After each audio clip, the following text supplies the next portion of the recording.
Should we record the Palantir? Yeah. Oh, before we do, I'm just going to book the tickets for America. Oh yeah, We're going to Nova. Yeah. Absolutely. I'm just going to dial British Airways. Nice. Always flying style. Yeah. Sorry. Hello. Hi, is that British Airways? Yeah. Very well, thank you. How are you? Oh, that's good. We'd like to book 2 tickets to Washington DC, please. Yeah, for the 2nd of September. Yeah. And it's for it's for pleasure. We're going to the Nova Open. You never heard of it? It's a wargaming tournament. Wargaming? It's oh, never mind. We're just going to America. Yep. Yeah, 2 seats, please. Yeah. What's the difference between economy and first class? Economy, please. That's great. Will you be showing Jurassic World on the flight?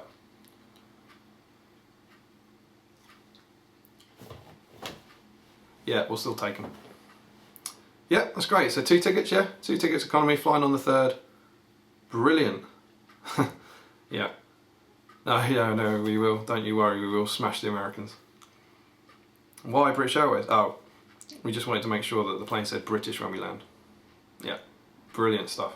Well, thank you so much. Been a massive help. Thanks a lot. Bye.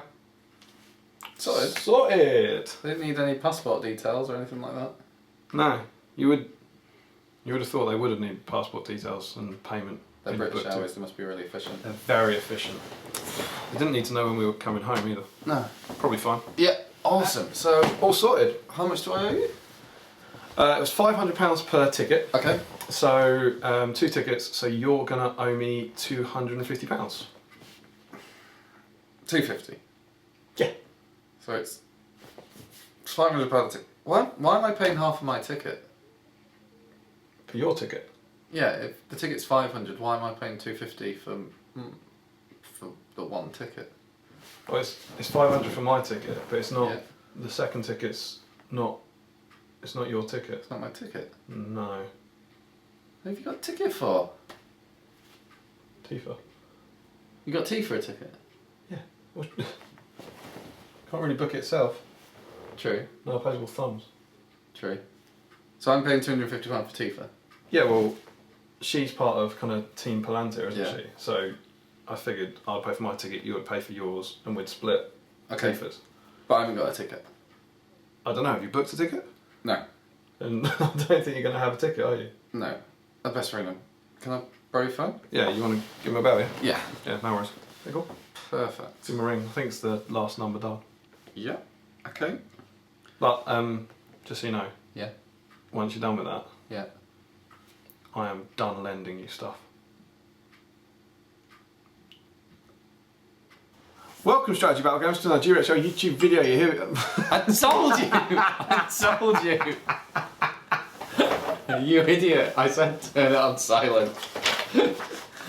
Oh, we've got to keep that. Yeah. That was outstanding. Welcome, Strategy Battlegrounds, to our GBHL YouTube video. You're here with your host, GBHL Damian. And a disgruntled GBHL Tom. And we are here with episode 38 of The Palantir. Phone's gone. Phone's gone. Oh, yes. yes. Oh, yes. It's a calamitous It's a fantastic start, I think you'll find. And the good news is we didn't swear, so we won't have to edit it. How are you? Fine. Yeah, good. You know, good to be back. Yeah. Here on the Palantir sofa, as we are every single week. Yeah, we're on a different sofa this week. Yeah, I was more talking about how we're here every I know, I week. was trying to. It is a soften different the sofa. blow. We're downstairs today. Yeah. Tifa's here, they're keeping it real. But Bit of a problem. bad news for you, potentially bad news. I hope it's bad news. This will be the last Palantir for a while. Tom's going on holiday, and then I'm going on holiday, and so we are going to be back on the. Yeah, we're not hooking up very well. It's not the same holiday. No. Hooking So up. I go away for 2 weeks, and then when I get back, Damian is going away himself. So we are going to be back after this on the 28th. Yeah, and when will this come out? This will come out on the... Come out on the 31st. Yeah. So we're we've going to got- be back in 4 weeks, I'm Yeah. afraid. Sorry. There's nothing that we can do about it. We are very sorry and we will miss you, but hopefully in those weeks you will have put 80,000 comments and we'll return with a bumper edition. Yeah. But yes, so we will be back then. until then, as ever on the Palantir, everything we do and say are only our own opinions and do not represent the views of the GBHL podcast, YouTube channel, or the Great British Hobbit League, or any larger corporation such as Sony. Why Sony? Because the TV's right there. Okay. Other brands of TV are available. Yeah. So yeah, there we go. Shall we crack on? We shall. Oh, Drink. oh yeah. What have you got this week? The Palantir one. Oh, tea, nice. Yeah, tea toast. So last week it was with James Long, of Middle Earth, and he's passed it on to his good friend Billy Fitzmaurice. Billy Fitzmaurice. There you go, Billy. There you go, Billy. Here's to you. Has Billy had it before? Tea. Is he the first double tea? Had what before? A tea toast. Oh. I Maybe, have a feeling possibly. this may be a double tea toast. We are running out of subscribers who know each other. Yeah. We need someone, Billy, if you've had it a second time, we need you to branch out and give it to somebody who comments regularly, so they watch the show, but who you've not met. And then it'll kind of pass it on to people who comment as opposed to... Yeah. If you want to find out who hasn't had it, just ask Ryan, Acton39, and he'll quite happily go through all the previous Palantir videos and work it out for you. Because he's nice like that. But yeah, did James Long say anything? Yeah. Do you want to read out his little pass on? James Long said he's passing on to Billy, who's one of the funniest, most disgusting Hulk onesie wearing friends of mine, and other stuff as well. But there we go. So Billy, here's to you, mate. Yeah. Lovely to not see you, but hopefully see you soon. Tea toast done. Make sure you pass it on in the comment section. Always, it's the best as place much to do as it. you might have be able to contact us via other means. No good. We need those comments. Yeah. Gives Jamie an extra 2p. Does. Cool. So trivia. Trivia section. Well, what did we ask last week? Myself. I asked how many words are there in The Hobbit. Yeah. That was my question, and I believe it was Ian Marley who got it right, wasn't it? No. One person got it right, Yeah, but it wasn't Ian. wasn't it? Someone Ian. said Yeah, Ian did it was get Ian, it right. wasn't it? It was Ian. Because Ian Marley correctly identified that there are 2 words in The Hobbit. Well done, Slow Ian. for that. Yeah, that's this week's sketch. Yeah, smash that. Classic hilarity. Of course, we were in fact referring to the word count of the book itself. Yes. Would you like to do the other hilarious There are a lot. answers? There Do you are a want lot. to crack on? Or, yeah? Yes. Kurt Leach went for 0.57 and asked whether he could have a bonus Freddo for being the furthest away. But he's not the furthest away. He's not the first So you can't have a bonus Freddo. The Outstanding. furthest away is Dave Egan, who said, there are about as many words in the Hobbit book as there are stars in the Milky Way galaxy, so I'm going to go with 2 billion, roughly. 2 billion. Yeah. So he's further away. He's furthest away. Okay. Acton said he smashed it by freeze framing the Palantir and reading, counting the words on your Hobbit poster. It's the best way to find out. There was a lot of people putting in a cheeky half a word here or there to bump them above or below people. When you're talking in the realms of hundreds of thousands. Yeah. Does that really help? Spiral Project said 500,000.0979645734523849384938497 recurring. That's quite recurring. Yeah. Just in case someone else came in above. Yeah. Billy had an interesting idea. He said 13,000. Do you know why? 1 for every dwarf. 1,000 for every dwarf. Yeah. Yeah. Yeah. Well. But he's not right. I've seen his answer to your question. Yeah. I'm not reading that out. No, probably not. Then we've had some more intelligent answers. Sorry, Dave Egan and Billy. Some people have had a go. So I know that Charles has done this and Alistair's done this, where they've kind of tried to get the average number of words on the page and multiply through. So Charles came up with 88,695. Okay. Alistair said there's normally 13 words per line, 40 lines on a page, 180 pages in The Hobbit, 93,600. Okay. And then he'll add 7 so it's a prime number. Alright, clever. Then we had a few Also, we had J22 who said 99,999. Dave Whittaker who raised that and said 99,999.5. Of course. And Resco Nesco who went for 100,000. Resco. So yeah, are they getting into the right ballpark? They are indeed in the right ballpark because the correct answer is 95,022 words. Yeah. Now is that many words in a word. Wow. Now I would work out who's closest out of these, but there's one more. There's another one. There's one more. Wabachika, who said, I asked my mum who's an author how many words in a 300-page book, and she'd done one with about 95,000 words, so I'll go for that. And if I win, I'll give her the chance to buy a 95,000? He's gone for 22 words out? Yeah. But it's Wabachika's mum. Wabachika's mum.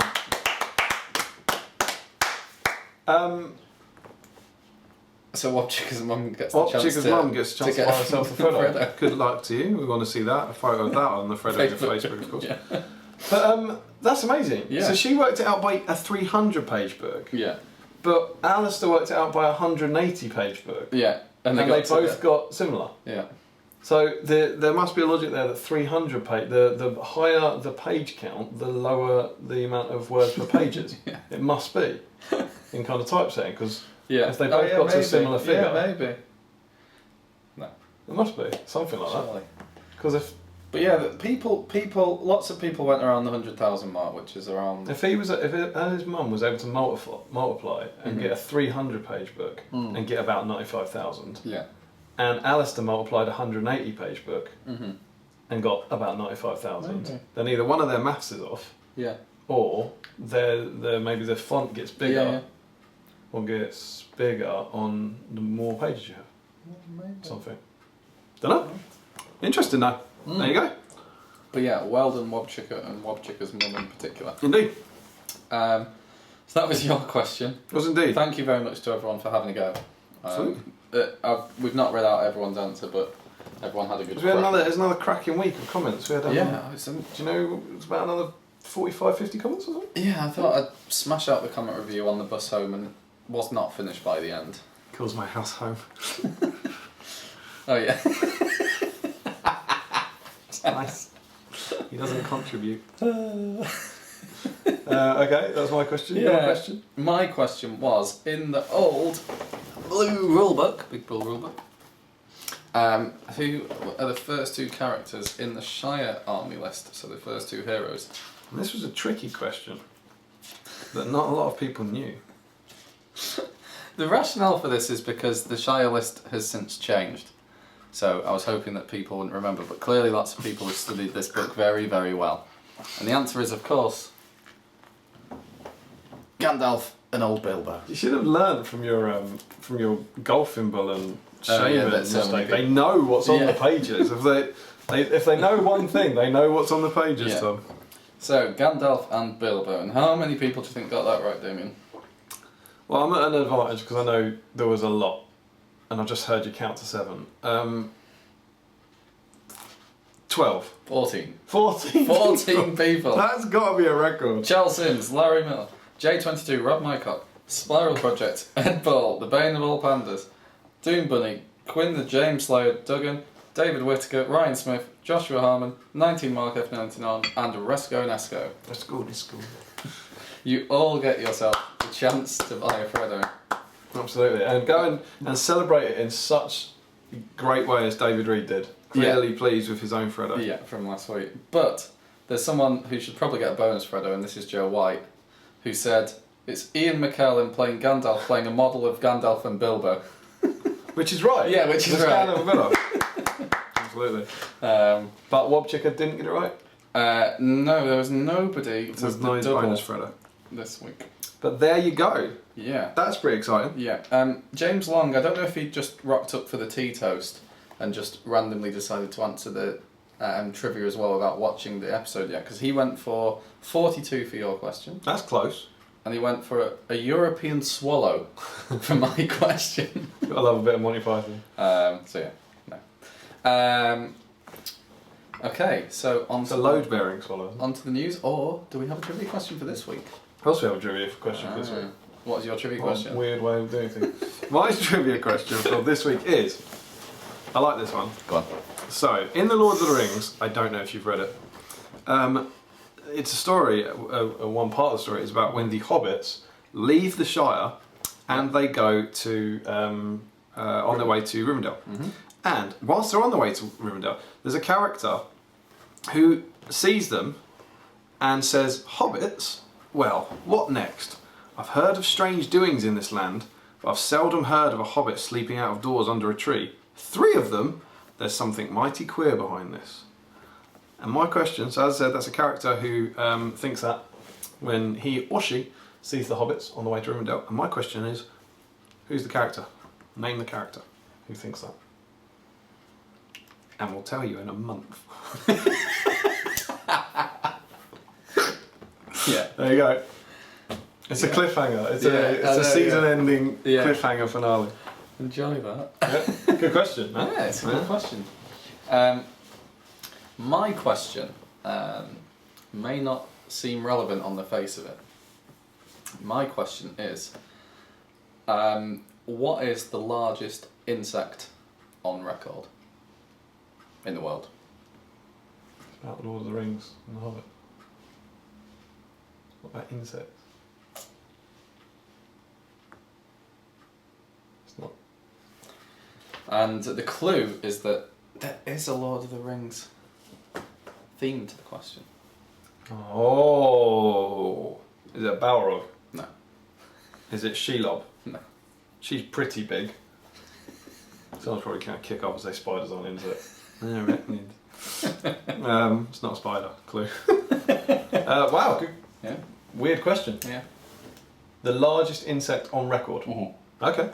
Yeah. There we go. In the world ever? Currently. Okay. Because if you go back to the Carboniferous Carboniferous period, you get some seriously huge insects. Why, Damian? Because they thrived on carbon. Almost. There was a lot of oxygen. Because carbon contains a lot of fat and a lot of calories, and because they were eating all the carbon, it made them. I think that's science. Made them look like the Goblin King. No, it's because there was a high percentage of oxygen in the atmosphere. That is thrilling. It is. There you go. Didn't think we'd get that into today's Palantir. Did not. No. Shame. Okay, so that's the trivia section. Enjoy, and please hold your attention for the next month. Yeah. Onto the news, and we've just had another tournament. Yeah, that you went to. I did. I did not. How was it? It was really good. Yeah. In terms of a tournament review, it might be tricky, especially as it's just me who went. Well, Jamie went as well. You don't have a clue how to work a camera and the internet and such. No. Someone asked, I don't know if you've got this on this comment or if it's on Speak for a Question, about your hobby vlogs. Oh yeah. Have you got that? I conveniently glossed over that. There's someone, was it a comment on this? Someone asked, why doesn't Tom do hobby vlogs? And I think they said something like, is it because he paints like a child? Or is it because he's embarrassed? Or because his painting's so good that he doesn't want to show the rest of us up? At the top of that banner, right up there, look up there, it says GBHL podcast channel with James, Jamie, Damian and Tom. There's 3 hobby vlogs that come out semi-regularly. Mm-hmm. Where are yours, Tom? In the can. In the can? Yeah. Yeah. What's up with that? Have other things to do. But, I mean, you paint. I do paint. Right, you film it. Because it'll take ages. I know it does. You know how I know it does? Because you do. Because I do it. Didn't sign up to any of this. Sign up to it. There you go. He just doesn't care. The real answer is Tom wouldn't have the first clue how to operate the camera, how to get the camera onto a computer, how to get the footage from there onto the internet. I would say that I'm the only host without a camera. A proper camera. Buy Tom a camera. I'll do a hobby vlog if you get me a camera. The real reason is just from a timing point of view. Like, I very much struggle just to fit stuff like the Palantir in. Given we do the magazine as well. Look at this guy. Look at this guy. There we go. But yeah, I do have some hobby vlogs on the way, but they're more. You filmed one ages ago, didn't you? Yeah. You do just that didn't one. finish it. Yeah. Well, I need Lily's help to get it on the computer. And See, he needs Lily's help. He needs another human being's help to get video footage onto a computer. That's what we're dealing with. Unbelievable. So yeah. Anyway, you've thrown me off. News. Sutton. You went to a tournament. I did. And my painting obviously did alright because I won an award. Maybe you should show them it. I don't have it with me now. No, you're painting on a weekly basis. Oh, right, okay. What award did you win? I won the Colours of the King award, which was for the best painted banner Oh, cool. bearer, which is cool. And presumably you're gambling? Yes, it was gambling, but I entered gambling on Boromir. Gambling on Boromir? On Boromir. That's just cheating. You got 2 banners. Not gambling in Theoden, if you remember Not that one. again. Gambling on Boromir is just as bad though. Yeah. So yeah. I'm very pleased because I've never ever won a painting award. Well done. Maybe you should do more. Yeah. Enter more. Yeah, so that was cool. Film more vlogs. Film more vlogs. And yeah, I probably won't do a tournament review as I was saying, just because David Reed beat me again, and I don't want to talk about it. Oh yeah. Yeah, you could come across as something of a bigot. But yeah, it was a great weekend. The venue was amazing in Sutton. It was a kind of old converted church, so it was awesome. Loads of space. And they had a SNES there. Yes, I saw a picture of a SNES there. That was amazing. Yeah. What were the games? I don't know. Right. They had Street Fighter 2. I know that. Great. I got that one. Was that it? Right. Oh, I would love that. I've still got my SNES at my parents' house. Similar times. It was a very well run tournament. Very enjoyable, and well done to a new champion. A new champion? Yeah. There's a new champion? There is a new champion. Oh, who won it? It was Mike Champion. Mike Champion. Fate Champion. Fate Champion. Will Champion! Will Champion! That was bad. That was... You've been thinking about that one, haven't you? Will Champion! Well done. Well done, sir. Yeah. Awesome. Yeah. Yeah. No, go ahead, it's your league. You were going for it. No, you go for it. After you. It means that after 7 100-point events in a league, there have been no winners of the same. That's absurd. Yeah. 7 unique winners. Who are they? Really? Yeah. Me. Yeah. You. Yeah. Kieran. Yeah. Kieran won the siege one. 80 player. Damn it. Me, you, Ed. Yes. Will. Yes. Chris Murphy. Yes. I'm after 7. James Braund. Yes. And James Long? Or Billy? Were they both 80 pointers? I think they were 80. Do you not know who the other one is? I'm trying to think.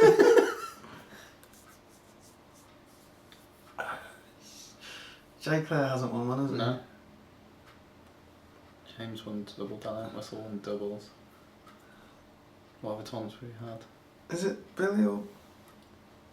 Why did you do this? You can't ask questions if you don't know, because this happens. Yeah. And someone else. And someone That's one. We're very sorry to whoever someone else is.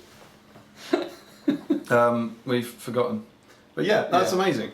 We've forgotten because there's been so many winners. And that, like, I don't remember the stats of last year, but I think there were 12 tournaments, and me, Jamie and Ed won 9 of them. Yeah, Callum won 2. Callum won 2, and then maybe James Long won 1 and James Braund won 1, and I think that was it. Yeah. And this is amazing for the league, because it's generally the 100-point ones that decide it, but maybe it won't be. Yeah. Maybe a cheeky 80 points might make a difference now. Who knows? Yeah. But there are only 5 left. So realistically, any one of those 7 people is in with a decent chance. Yeah. Because I know there's particularly like Ed, Jay, and James Braund, I think, who are quite high up in the league on points, but there's a lot of people below them who've got a lot of points to drop. And as soon as one of those people gets another win, it's wide open. It's huge, yeah. Yeah, anyone could win the exciting. league, which is really cool. And so we have, we're just over halfway point now, and it was really cool that we're almost at 250 for the league. And 150 for the 150 for the season, which is awesome. Cool. So if you're new and haven't been to an event yet, get us to that number. Yeah. And you're in the UK, obviously. Goal. But yeah, other tournaments that are coming up. We have the Preston event, which is on the 15th and 16th of August, which is at the Harlequins gaming store in Preston. And this is being run by Charles Sims. Now, he has some amazing spot prizes on offer. Yeah. It's Freddo's. Freddo's! You don't even have to answer a question. What? What? You just get given them. You can't just give them away. You got to work for them. I think there is some work behind some of them. Oh, James made a point on David's photo that we might be contributing to the rise in diabetes amongst wargamers. So we have to say, if you are getting them as quiz winners, please enjoy your Freddo's responsibly. It's very important. Okay. But anyway, the Preston tournament sounds really cool. It has Sting as the first prize, which is cool. Well worth winning. And the scenery should be cool. Charles, he had a big Goblin Town board there last time, and he also has he has the actual Weathertop, the Forge World Weathertop, which is going to be on one of the boards, and it was at Sutton, the half one. Oh, cool. Which was cool. So yeah, that event should be good. Then we go on to Longbottom Carnival, which we... and I'm just thinking, Longbottom Carnival, we'll come back 3 days before that, so we better give it a bit more, because this will be our last real promotional video for that. Yeah. And as it stands, there's 54 people. Yeah, with 48 paid, I think. Yeah, something like that. It's amazing. And if it carries on like that, if it's got the capacity, it could easily be the largest ever. Yeah, because the record's 60, 62 or something. So it's 62 from Stockport, then 60 from the German one. I don't know if it's HDL who run it. Yeah, the German Championship. And so they're the top two, but it's getting mightily close. Yeah, it's awesome. And they, as we've said before, Longbottom's the longest running independent tournament, going into its 4th year, I believe. So if it certainly looks like it could be, and it's always an awesome weekend. Yeah. So get on it. It's London. Yeah. So easy to get. Good transport and stuff. So if you're in any doubt, if you want it's bank holiday. Yeah, it's bank holiday, so it's Sunday, Monday. What are the dates? The 31st? 31st? Yeah, like it's around the 31st, but it's the Sunday and the Monday. Yeah. And get to it. It's an amazing atmosphere, and that is going to be very exciting. Yeah, that's going to be a real. Yeah, it's 100 so point Preston tournament as well. Yeah. So by the time you watch the next one that we're on, we could have multiple from the Preston one. We could have a multiple winner. Yeah, absolutely. So someone new win Preston, please. Yeah. But like Jay's not won one. Jay hasn't won 100.1 this year. Yeah. No. And he's a good contender. And he's up there in the league. Yeah. He's dropped out the top 3 now. But it's all very exciting. So yeah, get along to Preston.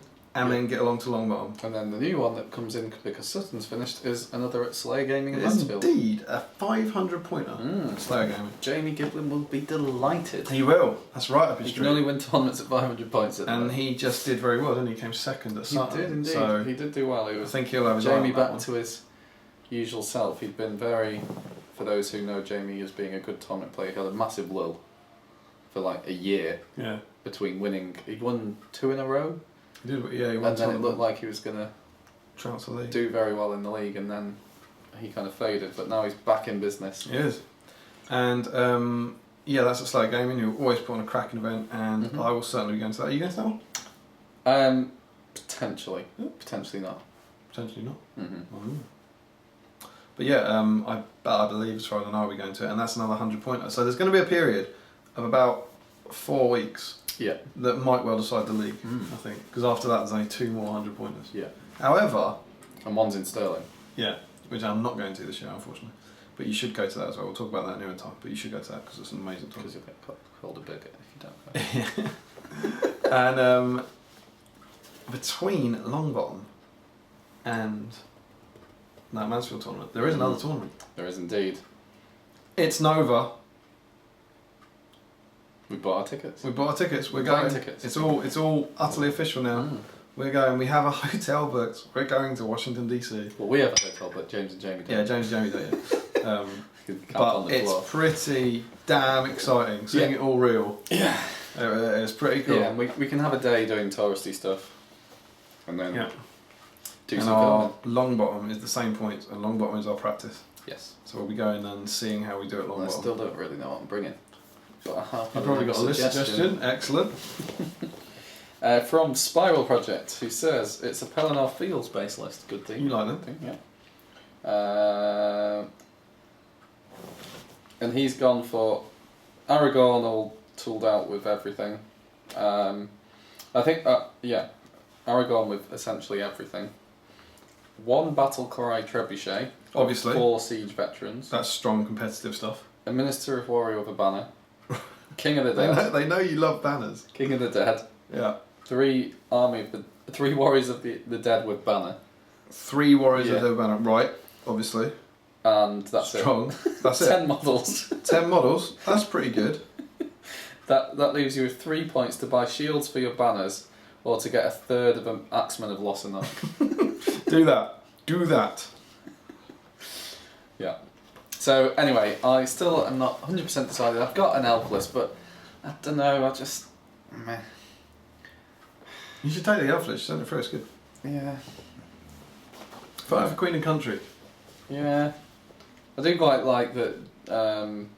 I do quite like the idea of having something British in your army, like having a banner that's Union Jack. To remind them of the colonisation and that sort of thing. Yeah. No, so that when they beat us, they can be like, ah. Yeah. And also, you'll play it nicely. And given the utter horrible filth James is planning on doing, we need you to go out there and be Mr. Nice Guy. Yeah. But still win. Yes. Yeah. So, anyway, last week, Damian, what did we talk about? There's a little more news that I wanted to draw attention to. It's not really news, but it's something incredibly cool that's close to my heart. You need to go and check out Thrasops conversion. It's going completely off agenda here. Well, you said it wasn't on there. Yeah, but I put it on. Alright, well, it's news. It's news. News! Thrasop, most of you, I would hope, are on the One Ring forum. And it's Thursday night. And it's the second newest topic at the moment.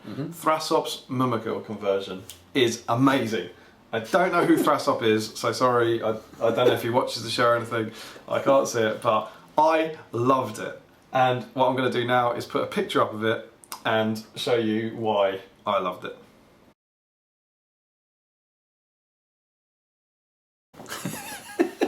It's a dinosaur! Is that not amazing? Yeah, Damian was like this at the screen. It's not about converting to a relationship. Yeah. It's amazing. It's so simple, and I can't believe no one's ever done that before. But it's absolutely amazing. Dinosaurs, Lord of the Rings, together at last. I mean, Tifa was over the moon. Yeah. And actually, the second comment down on that thread, I believe, says, "Lol, where's Dr. Grant?" Which is great. But I thought it was amazing. Isn't it cool? It's very good. And it's a toy dinosaur. It's the mimic body with a toy dinosaur, then like what's the word? Pinned. In. And I would like that. You say play that on. That's cool. So that's your new plan for your mimic. Maybe. I've only got one though. I think it's my plan that I now need another mimic. Yeah. But imagine that. Like you could have if you've got 3, you could have different. Why does it have to be an elephant? T-Rex one. Maybe. It's gonna be. It's got the sauropod body, hasn't it? The elephant. Yeah. But I think that's damn cool. So well done to you, sir. And let's see some more of them in some GBHL events. That'd be amazing. So yeah. Anyway, I don't know if you'd get away with that as a proxy. Of course you would. Yeah. Who's going to complain about that? It's all the same base. So anyway, what did we talk about last week, Damian? We talked about a lot of things. I'm trying to think what I titled the video. The best pun you ever heard. And the Fallen Realms thing, inventions. Yeah. And something else. Yeah, we talked about favourite special rules. Oh yeah. Favourite character in the book, not film. Yep. Models we bought for rules, not work. Epic turn for us. We talked about a lot there, didn't we? Against us, and Harrod inventions. Brilliant. So a lot. So yeah, we had an awful lot of comments on last week's stuff because we talked about a lot of things. We did. So first up, we can actually talk about the pun because we got so many comments about the pun. What? I don't know what you're talking about. Here are, you should have done some like scrolling credits with like people's quotes about the pun. So yeah, Johan Galdes, I was totally amazed by your pun. It was hilariously witty. Always a fan of British humour. Cheers from Malta. Very welcome. Cottis Brad, best intro ever. Best intro ever. Wow. J22, what a pun, what an intro. Doom Bunny, I love what you've done with the intro. Like that's good, because I was going to say I love what you pun with the intro. Yeah. What you've done with the intro, that's good. Patrick Buyermeyer kept it to done lending in caps. Solid. Yeah. James Braun actually PM'd me saying done lending in caps. Good, so good. Strong. Larry Miller said he doffed his hat to you for that pun, by which of course I mean I paused the video, took my headphones off, got out a hat, donned it, then immediately doffed it. You earned that. Wobchick asked, where did the epic pun music come from? My heart. Came from the same place that the pun came from. It's just a gift from whichever god you may or may not believe in. Yeah. And Jeremy Smith said you'd done better. That's not true. Jeremy, come on. Because he probably didn't get it. Because Thryden's a done lending, and I was saying that I was done lending Tom my models, and done lending sounds like done lending. So, that's it. Yeah, maybe. You're welcome. Generation Shift thought he'd use this opportunity, given we talked about Thryden and Shamans in the same episode, to remind you of the time when his Orc Shaman took down Thryden Wolfsbane of yours. Oh, that was disgusting. That's probably a reference to the worst turn ever, though. Yeah. I think he charged. I think Thryden was on a horse. Charged an Orc Shaman. It was something like it was a stop point. It was recon, but we weren't getting off, so it was all about the break-in. And he was like a couple of miles off break or something. And Thryden on horse charged an Orc Shaman, and I think did a heroic combat to kill him and then charge it, and the Shaman killed him. It was disgusting. Why would you bring that up, Matt? Anyway, very good. So thank you all for the kind words about the pun. So yeah, okay, well maybe we move on to the best worst turn then, given you've talked about that. Talking of games you've had, Ross Diggle said Damian mentioned Dave Egan and a bad turn versus him. Ross Diggle's also been on the receiving end of a bad turn against Dave Egan. He said, not only did he smash me at DOS this spring, he then went on to smash me 3 times with my own top trumps. Oh, that's mean. You don't turn a man's top trumps on himself. No. Frozen, were they? Or maybe. Yeah, we can hope. Just, I guess let it go. Is that Ross, you said? Yes. That? Ross Diggle? Yeah. Oh yeah. Congratulations, sir. We would like to wish Ross Diggle a massive congratulations because he's engaged, which is lovely. He got engaged today, I believe, as we're recording it on the 30th of July. Yeah. So massive congrats, Ross, and all the best to you and your future lady. And if you're Ross Diggle's family and he's not yet told you, and you're finding out on the Palantir because you're avid watchers as well, we're really sorry for spoiling that. Yeah, Ross is engaged. Sorry. Anyway, one good riddance had another turn where he had 16 models trapping Treebird, needed to roll a 6 to win the fight and kill him. Did not get a 6. Did not roll a 6. 16 dice. Oh, you'd expect a 6 there, wouldn't you? You'd expect it. Yeah. That is still more in the one-off fabulous going on rather than a horrendous turn. James Long, best turn ever, killing 6 Warg Marauders. No. In 1 round of combat. Well, 1 round of combat. With a flanking slingshot heroic combat to trap them all in the yeah. Ugh! I don't even know how you did it. They must have been wounded, I guess, first. Oh god, that's probably with a dragon, I think. Worst turn ever was when he was in charge of a double dragon. He was double dragoning. Charges in, rolls a 1, a 1, a 1 and a 2 to lose the fight. That's pretty bad. Strong. Takes a wound. He's already used a might by this point, earlier in the game. Takes his fate, rolls a 1. Another fate, rolls a 1. Another fate, rolls a 1. Now he has to take courage tests for all of for the wound. Rolls a courage test. Needs to use all of his might and will to get to 10. Oh, that is great. Before it's pointed out that the war aspect Galadriel is right by him, and the dragon dies because he's -1 courage. Takes off dragon. That's amazing. I mean, again, that's still. you want to say that that's still one event, but I guess if you've only got 2 models, that's a pretty bad turn. So he's got 2 might, all 3 fate, and all his will. Yeah. And he dies because of her. That is just take a bow, sir. Outstanding. So yeah, anyway, there were some funny examples. That is good. Strong work. Oh dear. Anyway, what else did we talk about? We talked about special rules. What were our favourites? Yep. And we had some other suggestions. David Reed went for Mighty Hero. Aragorn. Yeah. Because it's fun. Yeah, and he said it's especially fun using as Hildar's heir with all of his special rules. It is a fun rule. J22 said Aeol the Young is better than Aragorn's one though because it's unpredictable, which makes it more fun. Which is what I said about Bard, as opposed to Legolas. Yes. The kind of fun aspect. Yeah, I suppose. A lot of people went for Floy because of his Lawmaster special rule. I bet you can guess who was top amongst that list. Callum? Larry Miller. Larry. For saying it just Is opens he turning up off another Floy or something? It just opens up so many ways of breaking the game. Things like charging Tom Bombadil, knocking over Smaug. Akthon went for... the Floy thing, I don't know if it's fun though. Yeah. It's good and it's very, very useful. Well, Akthon had a fun example. See your troll over there? Yeah, you can't throw a stone this turn. So that's a special rule. Yeah. Wind me right up. Yeah. Moose troll. Yeah.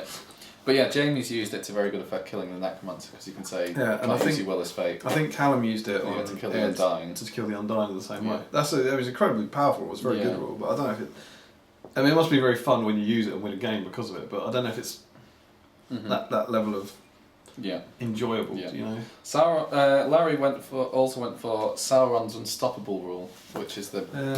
when you can hit everyone who's in combat. That's pretty cool. He said little is quite as satisfying as smashing a whole mass of elves who are trapping you. Yeah, that's pretty cool. And it really helps to make Sauron feel pretty terrifying. Billy used that against me in that game, and it feels like he's incredibly powerful. Yeah.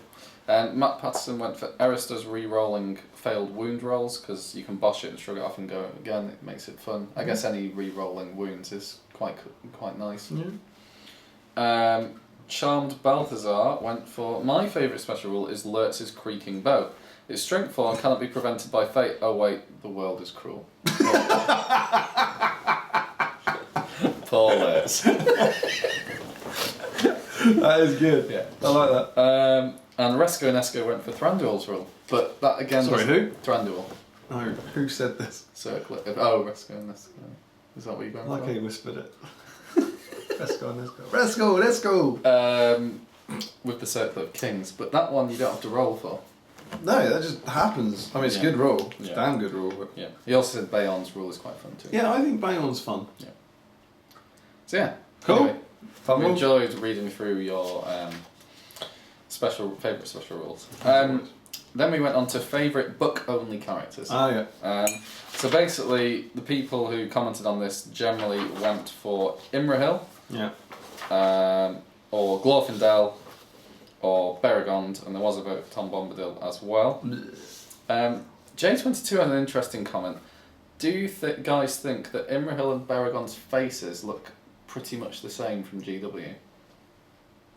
Or is that just him? A bit, yeah. Yeah, I suppose. Yeah. And David Whittaker had a bit of trivia knowledge on Beregond, saying he isn't a captain as GW would have you believe, he's just a Citadel guard. Yeah, which is cool. I guess that's why he's a rubbish hero. Who was talking about him? They like him because he was shanking people. Someone on it said that they really like him because he goes around shanking his mates and stuff. Because he does, doesn't he? He kills a couple of guards, doesn't he? Yeah. I like the phrase shanking. Oh dear. So anyway, yes, thank you for those as well. I think I'm done with this. So many comments. 4 pages of comment review this week. Right, then we talked about Harad inventions. Yeah. David Reed, I finally agree with you about something. He says that he also hates filthy ferals and the people who wield them. He doesn't say that. Well, You've made that up. Yeah. He says he hates ferals. He did say tell that. when your filthy little face is lying. He does say hates ferals. And Reavers, but he likes all the other Harad inventions. So you now disagree with him? Yes. Because you're a bigot. But he brought his Pelennor Fields themed army at the weekend. The fingers are bigger. And he brought double Wraith. Yeah, there's 2 Wraiths in the film. Yeah, the Shadow Lord was clearly there. Yeah. And the Knight of Umbar. Yeah. And then all the fatties. And then all the Watchers of Karn. Yeah, they were all there in the film. Yeah. Yeah. Oh, well, if not in the film, they're backed in the book. up by the Howard Spearman. Yeah, the Howard Spearman were there. I mean, the Mimic was clearly obviously dead by that point in his list. Mm. He was calling it themed. Yeah. He was going, oh, you disgust me. It's terrible. Filthy list. They were. I noticed at one round was at the start of day 2 that David and Chris were leading the way. They were playing each other. Scotland were ruling the tournament. Yeah. Good work. Yeah. David could win. I don't know what he's going to, but he could. He could challenge. I think he's going. A couple of the Scottish guys are going to Preston. It might be David. He could do it. He could win. So yeah, and especially if he brings filth like do that. Do it. Larry also said that he likes the Watcher of Karn fluff. He says he likes all the ghost stuff. The rules are awful. Larry also had an interesting idea about Taskmasters, which I quite like. Mm-hmm. Well, it's better than the current view. He said that the fluff is really that they're whipping the troops and affecting the troops. Yep. So it should just be moves and marches. And you can't get any channeling or striking or combat, anything like that. You can't do. It's just, if it affects troops, you can do it, otherwise not. Yeah, that'd be cool. So that would be better, because then it's just a heroic move one and a heroic march one. Yeah, yeah. Or even, heroic shoot. That is good. Oh, I think getting people moving, just the moving ones. Yeah, that's a good idea. Joseph Harley said, personally, I love the Golden King. I think he's a great parody of Sepp Blatter. The mental image of him handing a brown envelope containing a Rolex watch to Aragorn to make him run away is priceless for me. That is outstanding, yeah. Watches of FIFA. Yeah. Scott McLeod said he has some absolutely vital questions to ask. Okay. How on earth does Suladan swing a sword with a pair of tusks rather inconveniently sticking out of his chest? It's true. And why can't you just kill the little Aladdin dudes carrying the Golden King? The little Aladdin dudes. And just ride past and chop with the exclamation mark like the special rule. Clever. Chop those little monsters' legs off. As I think we need to say, as seeing as we write SBG, we have a great respect for anyone who will correctly do the special rules. Add the punctuation, I guess, to it, but that stand fast, for example. Yeah. I now, whenever I'm writing on the forum, if people talk about stand fast and they put just stand gap fast, I won't correct them, but it's capital S and then stand fast with an exclamation mark. Which is really annoying when you try and say multiple stand fasts, as we found out. Yeah, that was a nightmare. It's multiple stand fasts, exclamation mark. Horrible. But yeah, so seeing Chop with an exclamation mark in it, well done, sir. Yeah, he knows our style, guy. But yeah, you should be able to. You're absolutely right. That's a very good point. It might be cool if the Golden King was mounted on those two guys, and then you can kill him, and then he goes on to a foot version. Yeah.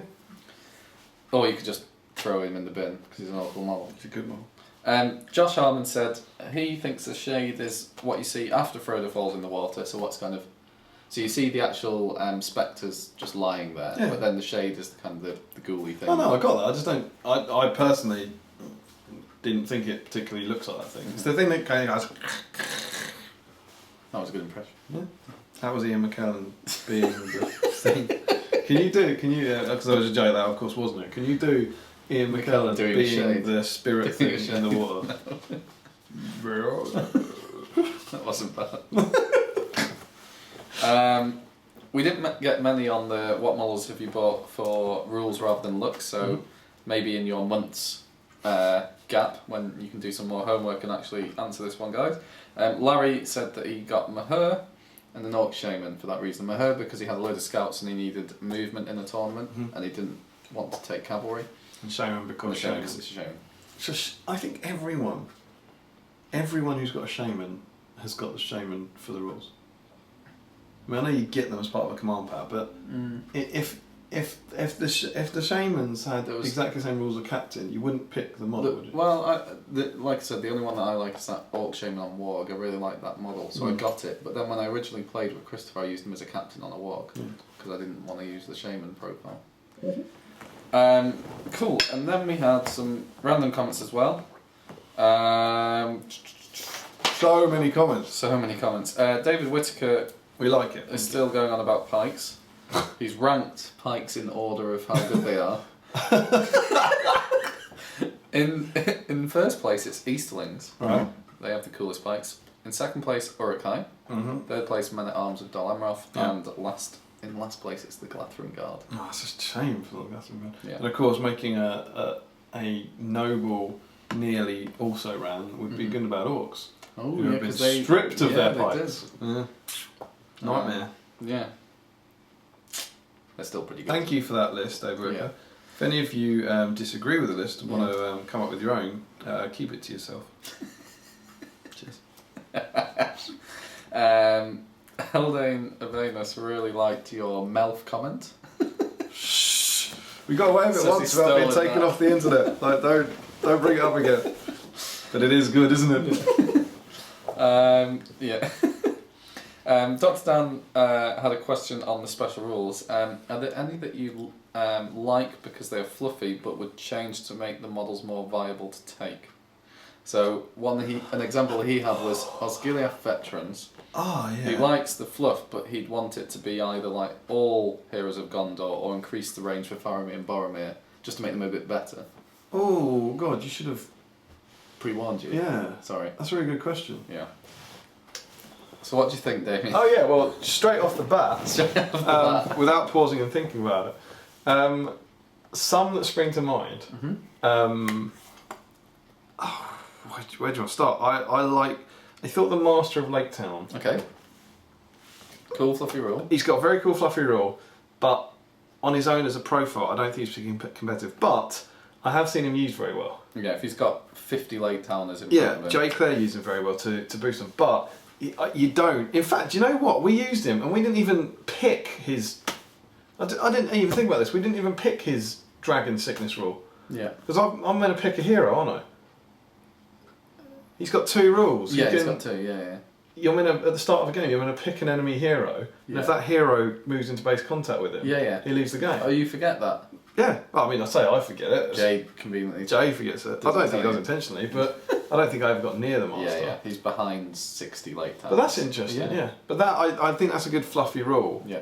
But I don't know how achievable it is to actually do. Maybe you should have to take a courage test or something before he legs it. I was thinking one that is fluffy and really cool but could do with improving is Bill the Pony. He is a banner to just hobbits in the Fellowship and gives them a might, will or fate back if they're in base contact with him and roll a 6. That's outstanding. Yeah. Maybe if it was they're within 3 inches and roll a 4 up, they get a might, will and fate. Or fate. Or fate. One of them. One of them. Brilliant. So maybe make it a bit easier for the hobbits to get one of those. So presumably, can they take them above starting? I don't think so. So Merry and Pippin can go next to them. Get a fate back. Right. And he counts the banner for hobbits, so the banner can re-roll their 1 dice, still lose the fight and die. Yeah. Oh, right, cool. So yeah, he could do improving. That's the man. Another one from you? Feely and Keely. That's smashed it. Yeah. Surely to goodness. That is the one. Combat synergy. All the other hobbit dwarves in the Thorin's Company have amazing special rules, and Feely and Keely have possibly the worst ever invented. And they've got Bodyguard Thorin, which is good. Yeah, that's good. But combat synergy. I love what they're trying to do. Yeah. It's trying to, keep them together. Yeah. But my God, it's awful. Have it so they can share their might, will, and fate, and things like that. Or I don't know. If they're in base contact, they could do a free heroic. Yeah, or something like that. Yeah. If one of them's fighting someone, maybe if one of them's trapped, the other one can call a free heroic combat or something useful. Just into the shoot phase. But you did use it once. We did use it in that battle report. Yeah. I don't think it was particularly to good effect. No. I think we just did it and we were very excited. And the this way you fools battle report with this. Okay. Yeah. Another one that needs a bit of a buff. I think Bayorn is cool, but his brutal power attack is very, very situational. It's a monster killer. Yeah. So having something, a slightly better brutal power attack for most of the time would be cool. I think. Although obviously he's got access to rend and hurl for those. But it's good. Yeah, maybe something a bit more like that. I would actually like his rule to be that's a good one actually. I would like his rule to have more benefits to being in man form. Yeah, that is true. I think I've said this a long time ago, but the idea is you bring Bayon and then you roll a 4 and then he's a bear. Whereas I really like the idea that there's a reason to turn him into a man. But maybe you should. The cool thing would be if you got him as a man until combat starts. So maybe it says that whilst he's a man, he can't be whatever. He's kind of impervious to shooting attacks in some sense. Maybe.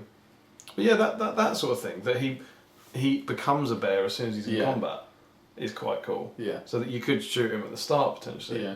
But then I also liked the fact when we were theorising about what his rules would be last year or 2 years ago, and I remember thinking that he'd have to spend will points to transform. Oh yeah, or something like that to give you that. I'd like the idea that you don't just get rid of that model forever. No, so maybe if you lose a round of combat, he becomes a man, or something like that. So that you're moving the models and using most of the models. I'd like to make him cheaper, but and then he'd be more easier to put in your list as well. I'd like something like that because he's good. I played a game against Camille once, a friendly game where I didn't transform him into a bear for the entire game, and I won the game and he survived. Yeah, because he's a tank.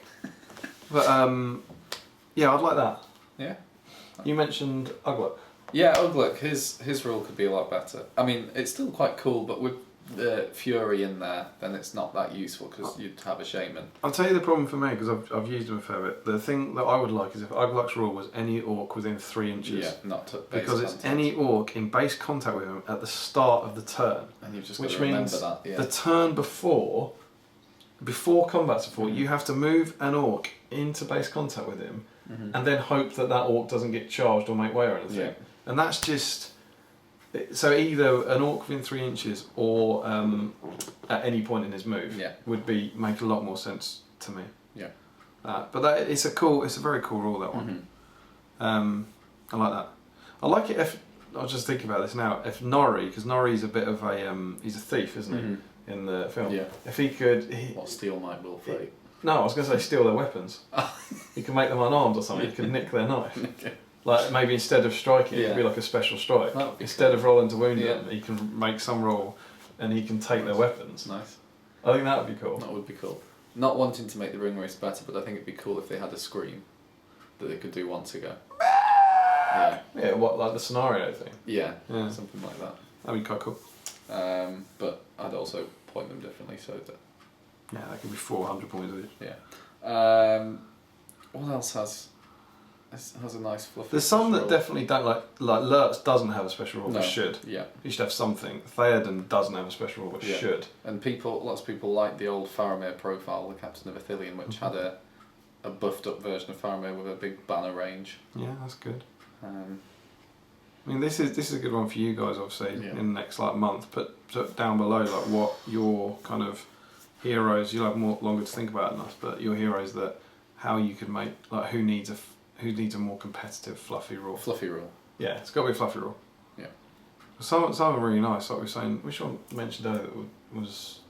We mentioned someone earlier whose rule. Bilbo. Sauron. Sauron's fantastic. Sauron, but we said Bilbo could do with a special. Everyone. I mean, it's never going to happen because there's always going to be someone who's better. But you want everyone to be viable in the game, and old Bilbo really isn't. No. Like, there's just no reason to take him. So, if he had some sort of foresight rule, like Balin or Elrond has, because of his experience, or maybe a chronicler rule like Floy or Ori, something like that, could be quite cool. Yeah. Master of Rivendell could be less awful. Yeah. Make him that stat line. But he can do the Wrath of Bruin when they're not in water. Yeah. It just happens. It's just something. Just make him not terrible. Yeah. Please. Just horrendous. Possibly worst profile in the game, maybe. Yeah, for the points. Yeah. Obviously not the worst profile. No. I think those. Oh, Thrawn and Thrain. I'd like Thrawn and Thrain to be. They've got their profiles. They suffered as a lot of the Hobbit stuff did from not matching up with the war gear, but also I'm not convinced the Arkenstone should help you with your fate. Now, talking of the Arkenstone, I played Charles Simmons at the weekend. Objective to kill his leader. Yeah. Aim a Knight with the Pelin and Nox. Throw her over. Oh yeah. 4 wounds. Brilliant. Arkenstone. Really? Arkenstone. All 3+. All 4+. All 4+. Outstanding work. See, it can be good. So it can be. So it does. One, I was dead. Yeah. Yeah. Oh god, the links of 5+. Master Burglar Bilbo should have the Arkenstone. I think that would be cool. Yes. That'd be really Very good. But I I think the Arkenstone should be a stand fast thing. The Arkenstone should give him Thrain's Battle Wild stand fast. Yeah. There's nothing in the films about it keeping him alive. Exactly. I think that'd be better. Yeah. And then just change up some of those. And a battle. Why didn't we do gaming that? board. Stand. Yeah. I was just thinking. Because sorry, were you gonna? No. Yeah. Well, I was saying why we didn't do that because we actually in SVG issue 2 we did new profiles for Thor and Thrain. We did, and you are a clot and didn't think of that. Yeah, but but it was also we wanted to keep them as close as possible to the profiles, but we basically just fixed, in our opinion, the war gear and the points value.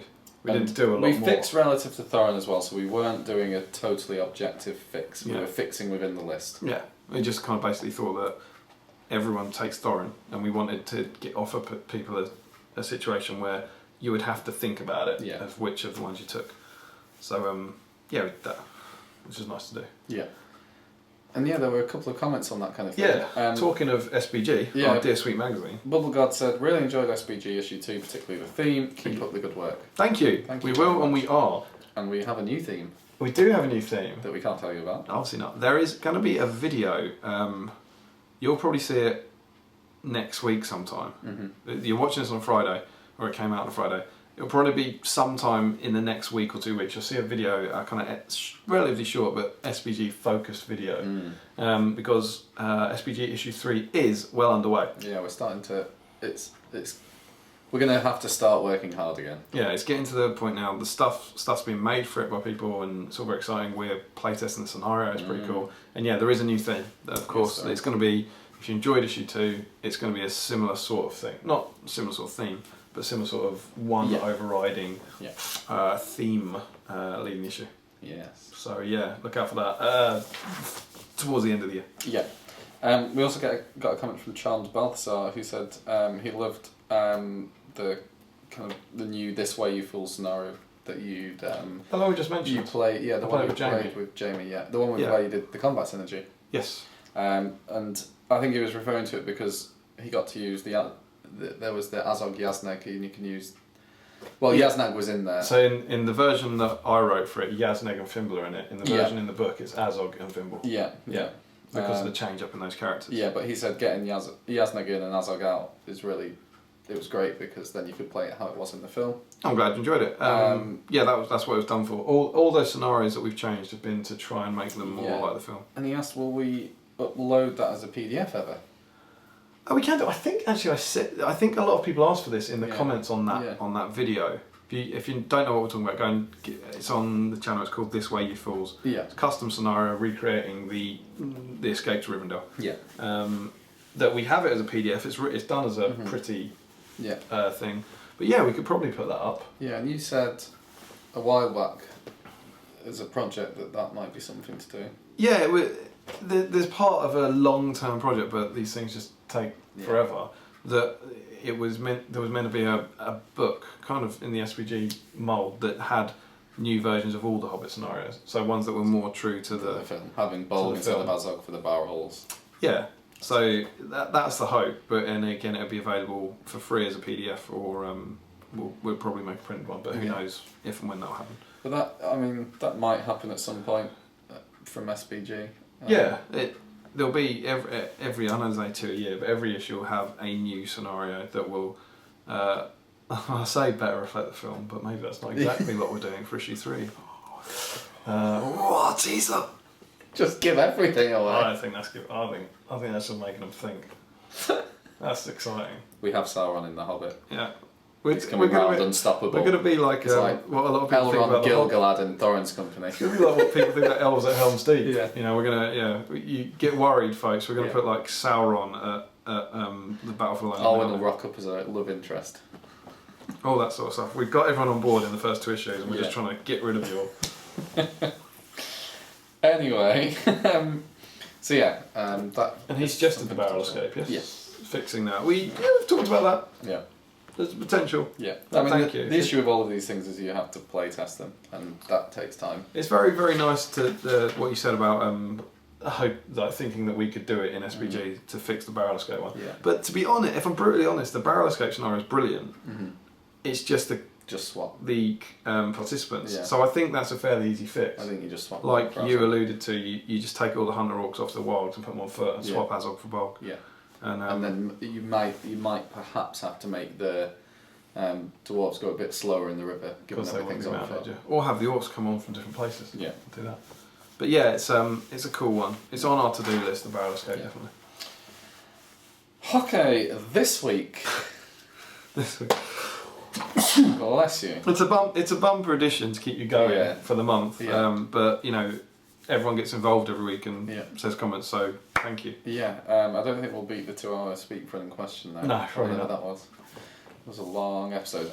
We are going to talk about the inventions in the Mordor sourcebook. Our last one. It's a good time to have a break from a month because this is at the end, the end of all things. At the end of this one thing. One thing, yeah. If you haven't been following, we are talking about the GW invention, broadly speaking. Yeah. So anything that isn't depicted clearly in the films or described in detail in the books. Yep. Yeah? So we have Sauron, Mouth of Sauron, Witch King of Angmar, Ringwraith, Gollum, Fine. Who the hell are these guys? It's the Betrayer. The Betrayer, the Dark Marshal, the Dwemer Lake, Camul, Knight of Umbar, Shadow Lord, Undying, Tainted. Who the hell are these? Not clear. No. Awful. You just got 4 pages of made up rubbish. We, in short, I say we, I'm speaking for Tommy here, but I think we agree on this, despise these with a fiery passion. We're of course talking about the named wraiths. But you own one of them, don't you? I own, of the named ones, I think... If you ignore Camul and the Witch King. I've got the Dwemer Lake, yeah. I think he's the only one I've got. Yeah. That was for Angmar. So, what do you want to do? Do you want to talk through them individually, as a whole? I don't think you need to talk through them individually, because I generally, I'll say on my thoughts on it, that the reason I hate them is I believe... I think a ring wraith, and they're costed to a ring wraith, aren't they? They're costed relative to a ring wraith, and then 2 special rules. Yeah, I believe. Not necessarily because they have might. Well, I mean they're just ridiculous. Yeah, they're probably compared to a ring wraith reasonably costed, but their special rules make them stupidly powerful. And the reason a ring wraith is fairly costed is because they have horrendous disadvantages, and in a lot of cases. The wraiths get rid of the named wraiths, get rid of the disadvantages that make them a fairly costed profile. And they're not fairly costed relative to the wraiths. I mean, the Betrayer gets 2 special rules. So yeah, if you say the special rules were 5 points each, which fine. But some of them just get loads more. They'll get like extra might thrown in, extra will, and it's worth well more than the 10 points. Because I think. Because what are they? I know some of their stats are different, but broadly speaking, they're 2, 12, 2, and 2 special rules. 2, 14, 2, isn't it, for a wraith? You can get up to 2, 14, 2. Right, so they're a maxed out wraith. Yeah. Plus 2 special rules. Yeah. Yeah. And that is what the Betrayer is. So the Betrayer just gets the Bane of Kings and Master of Poisons, but. And a maxed out wraith is 110. Yeah. So they pay 10 points essentially for their special rules. Yeah. And of course some of them change stats here and there. But the problem is what you've talked about in your articles on SPG, that it's not just adding 2 special rules, it's the way the special rules then affect the rest of the profile. Yeah. And things like, for me, is it the Knight of Umbar who doesn't lose a point of will if he wins a fight? Yeah. But as soon as you put him on a fell beast or something, he's winning most of the fight. Yeah. And he can mimic the fight value. Yeah. So that's a horrendous thing about a ring wraith. And he gets a 3rd might. Yeah. They lose a point of will every time they're in a fight. So that, and then Camul getting a point of will back if he loses, if he makes a wound. I mean, those mitigate against that problem. It's fun. The Camul one is fine if you have him on foot or horse. Yeah, well, they're all. Yeah, I mean, a lot of these are true if they're. As soon as you put them on the fell beast. You also have the fact that they're fight 5 ring wraiths, so as soon as elves get into a more hero, they're in trouble. Whereas you then get ring wraiths who go up to fight 6, ring wraiths who can nick your fight value, and suddenly they stop being this cool, effective but support unit, fragile, and become incredibly powerful. Like the Undying is ridiculous with the 20 will that you can then use as fate. Yeah, that's one of the things. And get it back. Their downside. Their downside is they only have 1 win. So if you do get through, they win. Oh no, we can stop that by meaning you can the have Undying is probably 20 the most common leader on the tournament scene. Yeah, maybe. I'd say him and Legolas. Legolas, yeah, perhaps. But that's the problem for me with them that the ring wraith profile's cool, but they have huge weaknesses, really, really big weaknesses, and you have to be really careful about how you use them.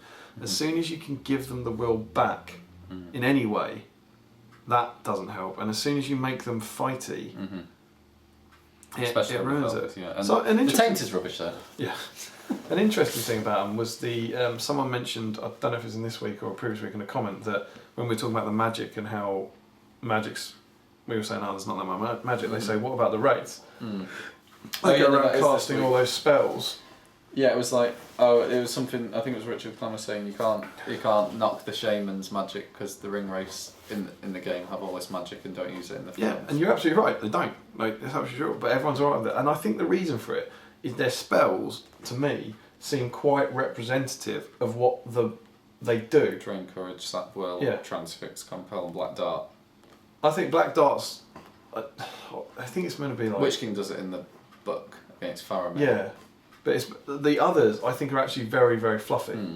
You know, and obviously the Witch King gets your staff is broken. They're quite kind of. It's not them cast. I don't think of it as casting spells. It's more about how they affect the game, which I quite like. But yeah, and then they're just horrible. And of course, this all gets worse when you put them on a fell beast. And if you put an unnamed ring wraith on a fell beast, they're good, but they're still damn fragile. Yeah. Because their will can run out quickly. And it doesn't help that the fell beast is too cheap as well. Yeah, by a long, long, long way. Especially now it has monstrous cavalry and brutal power attacks. But so they get huge no's. Yeah, I've been all of them. I just don't think the game needs them. No. I really don't. Ring wraiths are cool. You could even, if you wanted, make the basic ring wraith a bit more powerful. Yeah. If that's the issue, do that. But just it's the horrible, horrible synergy between them. The way that, this one will cast a spell, so this one gets a point of will back. Alright, well this one will yada yada yada. At Sutton I played 3 games in a row where my opponent had 2 fell beasts in their army, backed up by a largish amount of models. Because they're and they were both cheapish. They were all 6 were named, I'm guessing? Yeah. And it was combinations of Shadow Lord, Knight of Umbar, Undying and Shadow Lord, and Knight of Umbar and Betrayer, because it was a Harad army. So yeah, they get a big no from us. You're not welcome, go away. Yeah. Gothmog fine, Shelob fine. Shagrat Warlord of Kirith Ungol. War Leader, what did I just say? Warlord. Okay, War Leader. This is kind of a GW creation, making him kind of a beastie old profile, and this was around the time they were upgrading like Aemir and Faramir's profile, so they wanted to give one to Evil. Cool? Yeah, I think it's cool. Yeah. He's a big, powerful orc. Yeah. Again, the common thing is what happened to poor Lurtz? Yeah. Why didn't Lurtz get an upgrade? Get this, yeah. But yeah, I think it's good for Evil to have orcs that are 3 attacks, 3 wounds. Yeah. And he's still fight 5. Yeah. But he's strength 5 defense. He's very good. Yeah, and his knockdown is a cool rule. Yeah, he's a damn good hero. Yeah. Yeah. But he's 110 points, so he's still expensive. Yeah. Shagrat Grishnak Gorbag. Oh, Captain Kardash the Firecaller. No. Awful model. It's a terrible. It's absolutely what most people complain about shamans for. Yeah.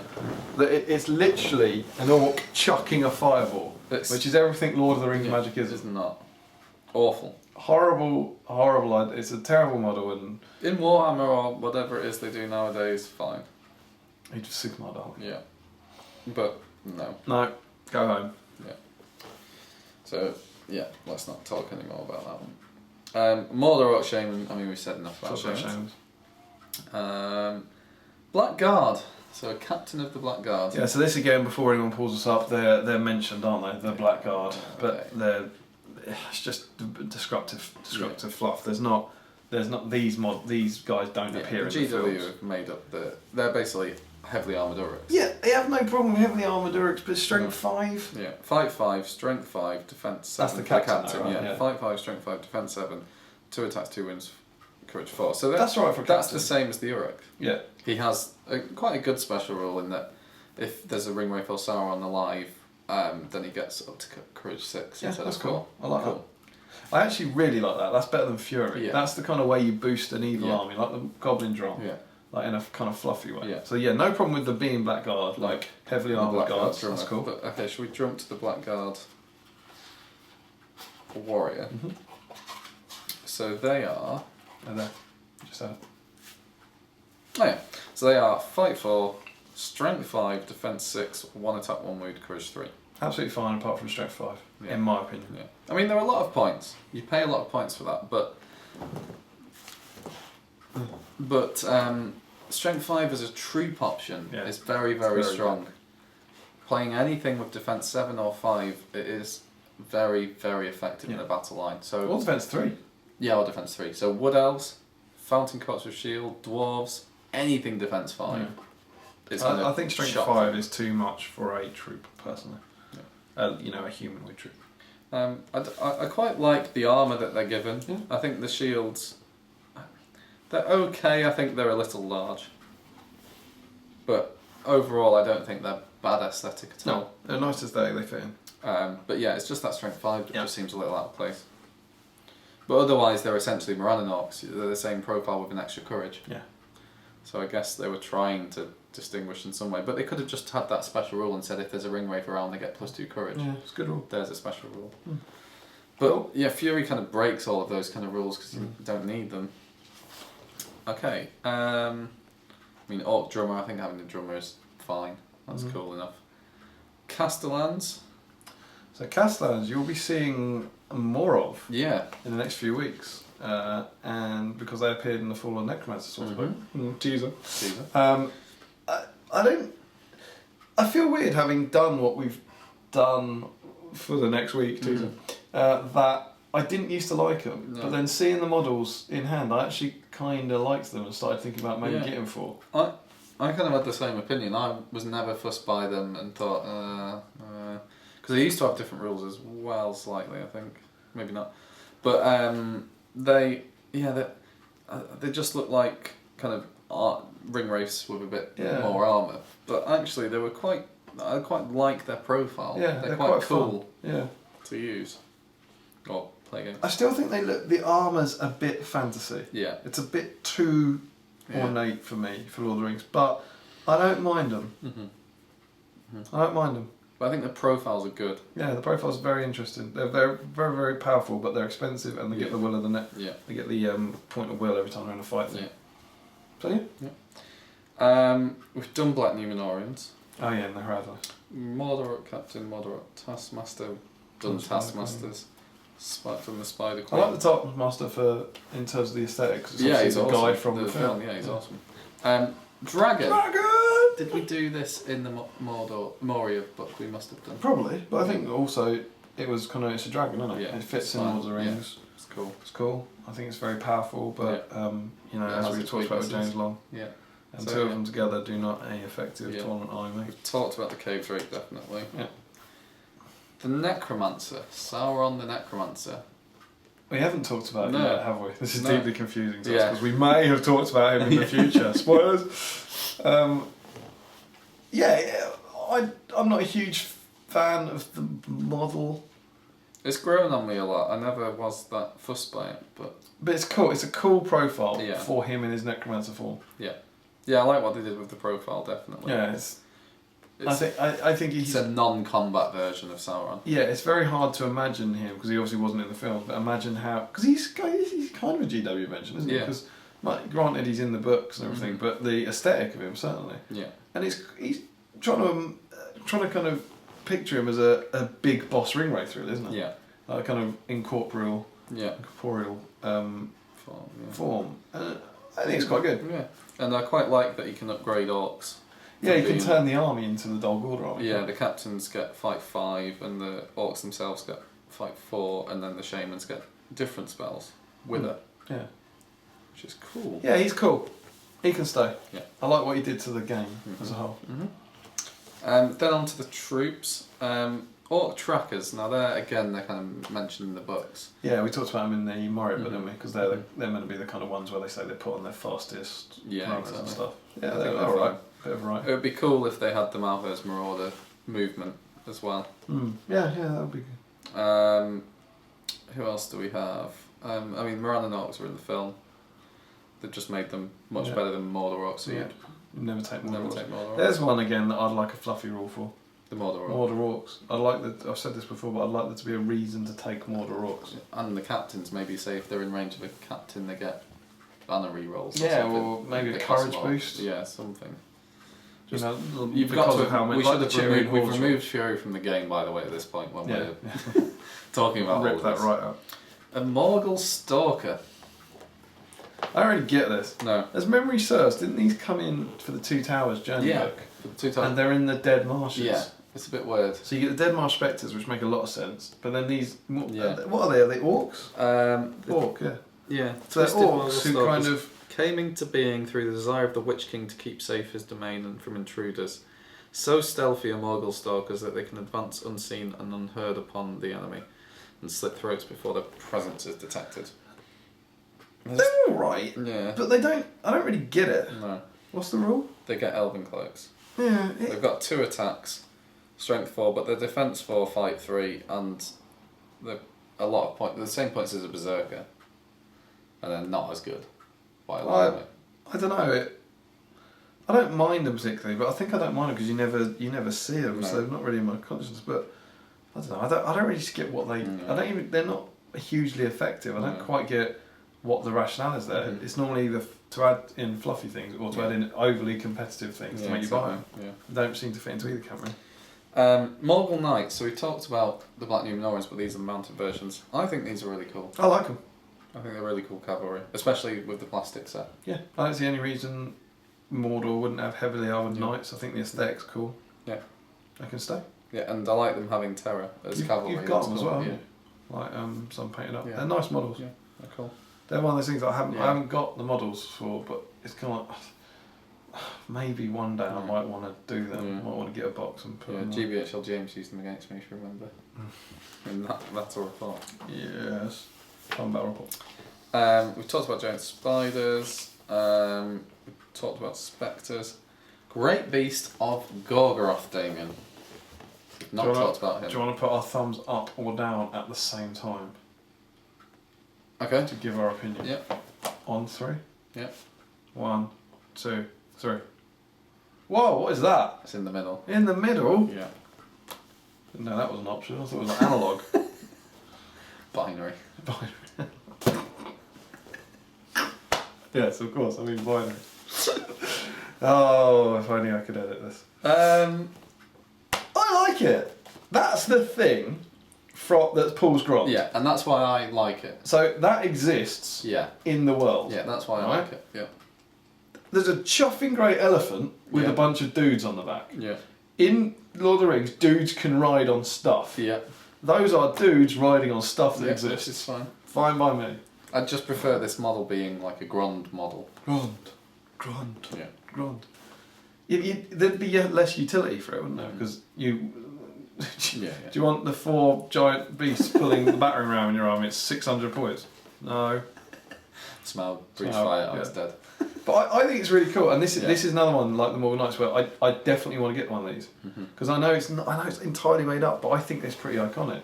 I think GW's done a really good job there of making something cool and original that feels like it came out of the films. I do quite like playing against it because it is really good when it charges, but it's not devastating, and you can kill it. Rubbish as well, isn't it? It's not rubbish. I'd say it's pretty fairly pointed. I mean, it is a monster. It's got 3 attacks. It's the 4 wounds that you struggle with a bit. Yeah. But I think it's... I suppose. Cave trot. Like, compare it to a cave trot. Yeah. But I love it. I think it's very, very cool.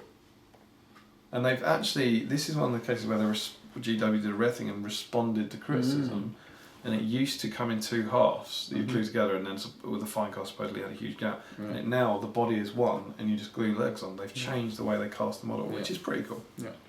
So I would definitely like to get one at some point. I like it. I think the weird thing is it counts as one for stuff, but then what happens if you dismount stuff? It's really a bit weird in terms of hold ground. But yeah, apart from that complication, it's cool. I think it's very cool. Okay, trolls fine. Mordor siege bow, I mean fine. I don't mind any of the. I quite like the siege stuff that they have. Yeah. The catapults from the film. Is that it? That's it. That's it. So favourites. Favourite from that. We normally talk about model and profiles. Yeah. Favourite thing they've made up. And we can include things I think in this that we've talked about in different. I like. Oh well, I was going to say from Mordor. I like Shagrat War Leader. And I like that. I think the Morgul Knights are probably my favourite look. Yeah. I think they're really cool, and maybe Shagrat for the rules. I'm going to say the Great Beasts of Gorgoroth for the appearance of it. Yeah, and what for the rules? Maybe the Spectres. I know we've talked about Spectres. Necromancer, yeah, the Necromancer's not bad. Yeah, that's probably, because we haven't, have we? Yeah, the Necromancer's probably my favourite in terms of making a really interesting profile. Cool. And then overall, then, across all the books. What about our least favourite? See if you can guess where this is. This Ring Raised. Yeah, absolutely rules. Absolutely hands down. Horrendous. Well, there's probably about 5 in there. Raves. Yeah.